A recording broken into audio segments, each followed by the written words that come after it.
Are you underestimating strangers? Like really underestimating them? What if I told you there's a secret, a way to unlock hidden business value that's right there, probably right next to you? Welcome, everyone, to the Deep Dive. We're thrilled to be your guest host for this special Networking Hat Deep Dive. Yeah, we're digging for those gold nuggets today. Absolutely. We're peeling back the layers on how to, transform those everyday encounters into real business power. Mm. And we're doing it through the lens of Mel Kaufman's fantastic work. Exactly. We're diving deep into Mel Kaufman's life's work, and specifically, we're looking at what he calls Miracle 37, Meet Both Strangers. Our mission here, for you listening, is simple.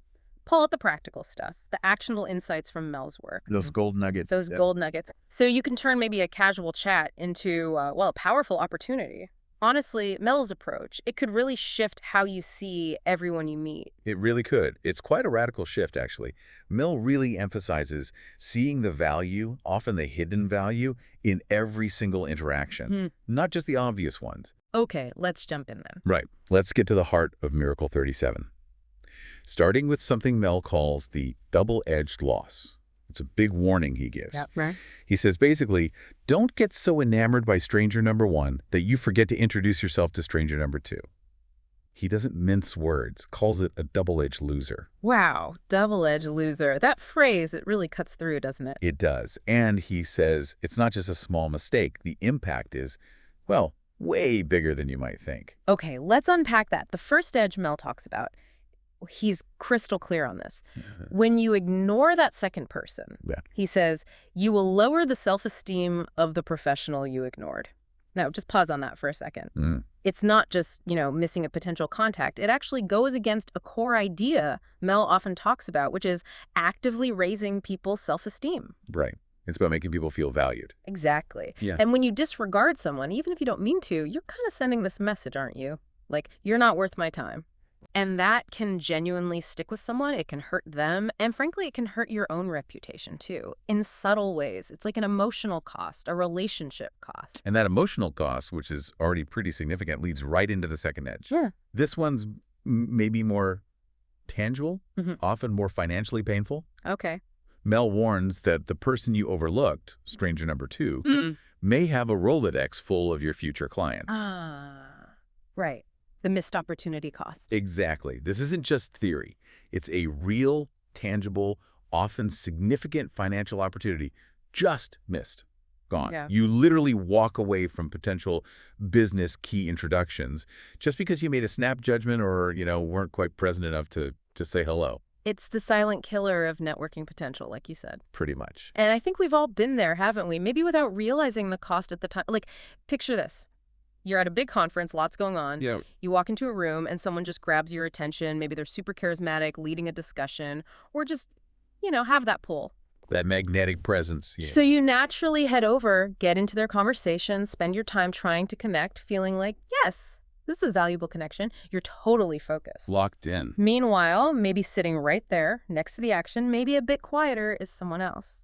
Just listening, maybe looking a bit lost. Overlooked. Completely overlooked by you. Didn't even make eye contact, let alone say hi. Then maybe later that week or months later, you find out that person, the quiet one you ignored, they were like head of partnerships at that company you've been desperate to get into. Or maybe they knew the exact person you needed. Oh, that hurts. Doesn't it? You were so focused on the bright, shiny object, the loud one, you totally missed the massive opportunity right beside you. Mel really shows how our instinct to focus on the obvious can make us blind. And that's exactly why Mel hammers home this point. He says, you do not know the financial value of either stranger until you have used the clusters with both of them. Right. He's basically challenging our assumption that we can just size people up instantly. Exactly. Our intuition. Useful, sure. But in networking, it can be seriously misleading. We think we know, but we often don't. So you mentioned the clusters. For listeners who might not know Mel's whole system inside out, can you give us a quick idea? What is that? What kind of vetting are we talking about? Sure. So the clusters, it's not just about swapping business cards. It's Mel's structured way of assessing potential connections, looking for mutual benefit, shared values, needs you could maybe help with. Okay, so it's deeper than just first impressions. Much deeper. It's about moving past the job title or how they seem initially. You're systematically asking, what are their challenges, their goals? How could my network or maybe someone I know genuinely help them? And of course, vice versa. Got it. It's analytical, but still human. It makes sure you evaluate thoroughly, not just relying on a gut feeling that could cost you big time. That explanation really drives home why the system matters. Judging a book by its cover in networking. It's not just rude, it's bad business. You glance at someone, think, nah, probably not relevant, based on almost nothing. But Mel shows that's exactly where you lose out on amazing opportunities. You just don't have enough info yet. Precisely. So, for you listening right now, maybe take a second. How often have you made those quick judgments? Maybe dismiss someone's potential too quickly? It's a really good prompt to challenge our own habits, our biases. And this challenge leads right into Mel's really strong conclusion for Miracle 37. His directive is simple. Miss no opportunity. Miss no opportunity. I like that. It's active. It is. It's not just a nice idea, it's a mandate.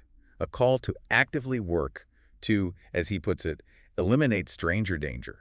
It means being intentional, thoughtful, really proactive about finding potential value in everyone you meet, not just the ones who jump out at you. And he doesn't just leave it there, right? He gives actual steps. Oh yeah, very practical. He tells us, gather productive information from both strangers, then get their cards, and this is key, call only if there is a link opportunity. That's the crucial filter. It's not just collecting contacts like stamps.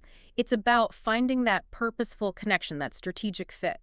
Now, link opportunity, that's another Mel term, isn't it? Quick definition. You got it. A link opportunity is basically when you've identified, probably through using the clusters, a specific point of mutual value. Okay. It's not just a friendly chat. It's knowing there's a clear way you can help them, they can help you, or you can connect them to someone relevant. It's about real reciprocation, strategic alignment, not just a vague, let's keep in touch. Perfect sense. Okay, so how do we actually do this immediately? Mel had some great tips for that too. He does. Very down to earth. Here's one. Next time you're at an event, dinner, seminar, whatever, and you find yourself sitting between two people you don't know, mentally commit right then and there to engaging both of them. Before you get sucked into just one conversation, make it a conscious decision. I will talk to both. That's a great starting point. And building on that, Mel says even if one conversation really takes off and is more engaging, it does. But make a point, before the mingling time ends, to briefly introduce yourself to this second stranger. Ask one or two quick initial questions. Just enough to open the door. Exactly. That small effort avoids the double-edged loss and keeps that potential link opportunity alive. It's basic respect, but also strategically smart. Totally. Let's make it super practical. Say you're at a mixer, talking to stranger one, great chat about, I don't know, industry trends, you're hitting it off. Yep. You notice stranger two nearby, maybe listening politely, looking around. Don't just leave them hanging. Take a quick pause, turn slightly, make eye contact, say something simple like, excuse me one sec, just want to say hi, I'm your name. What brings you here today? Or, hi, your name, enjoying the event. Simple, non-intrusive. Exactly. Brief, polite. Gets just enough info to see if maybe there's something worth following up on.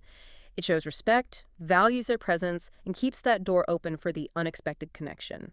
Professional courtesy with potentially huge returns. It really is. The whole mindset shift here is moving away from just reacting, from being opportunistic, towards something more proactive, more value-driven. Thinking bigger picture. Yeah.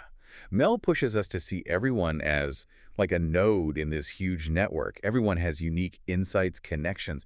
It's about building a reputation, not just as someone who takes opportunities, but someone who creates them, facilitates them for others too. Yeah. That's the real power behind Miss No Opportunity. Okay, we've definitely unpacked some powerful stuff from Mel's Miracle 37. To really help these ideas spin and, change how we actually network, Mel includes some great questions in his bonus content. Let's use these for a bit of reflection. Good idea. Not a test, just reflection. Exactly. First one, Mel asks us to think about. Why is ignoring stranger number 2 considered a double-edged loser? What are the 2 main negative consequences? Yeah, that cuts right to her, doesn't it? We talked about the 2 edges. First, lowering their self-esteem. Which has those ripple effects on relationships, reputation. Right. And second, the concrete missed opportunity, potentially losing out on clients, connections, actual business. That ignored person might have been exactly who you needed. It's a powerful reminder of the unseen costs, which leads perfectly into the second question. How does this miracle reinforce the importance of not judging a book by its cover Or judging a professional by your initial brief interaction. This is where the clusters comes back in, right? Yeah. Our brains want shortcuts, quick judgments. Totally. But Mel shows those shortcuts can blind us in networking. You just don't know someone's depth, their network, their potential just by looking or a quick hello. Yeah. Until you apply that systematic approach, you're guessing. And often guessing wrong, missing the quiet person with the keys to the kingdom. Exactly. The unassuming ones often hold the surprises. Which brings us to the third reflection question. Miss no opportunity. How does this mandate apply to every interaction you have at a networking event, regardless of initial impressions? For me, this is about cultivating constant awareness.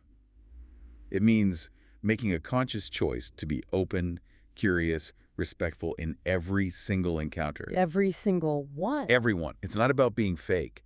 It's recognizing everyone has a story, a network, potential value. It means doing that brief, polite initial engagement we talked about, even if you don't immediately see a link, because honestly, you just never know. These are truly game-changing ideas when you start applying them. And hey, to help you dig even deeper and put this into action, remember you can download the bonus content workbook. And check out the free app too. You'll find links for both right in the video description below. They're packed with tools to help you really use Mel's miracles. We'd also genuinely love to hear from you. How are these ideas changing things? Share your experiences, your wins, maybe even your challenges in the comments below. Yeah, your insights really help everyone in this community learn and grow together. It's fantastic to see. And for really making the stick for true retention, we seriously suggest re-listening to this deep dive. Absolutely. Listen again tomorrow, maybe next week, even next month. As you get more experience applying this, you'll hear new things, new nuggets will stand out. It really layers in over time, and if you got value today, if this resonated, think about sharing it. Yeah, pass it on to your networking circle, helping others grow their connections. That always comes back to help you grow your own influence. Definitely. And please, click that like button, subscribe if you haven't already, and hit the notification bell. That way you'll know instantly when Mel's next gold nugget drops. We're always bringing you these powerful insights. Okay, that's our deep dive for today. Now go put on your networking hat and grow your business.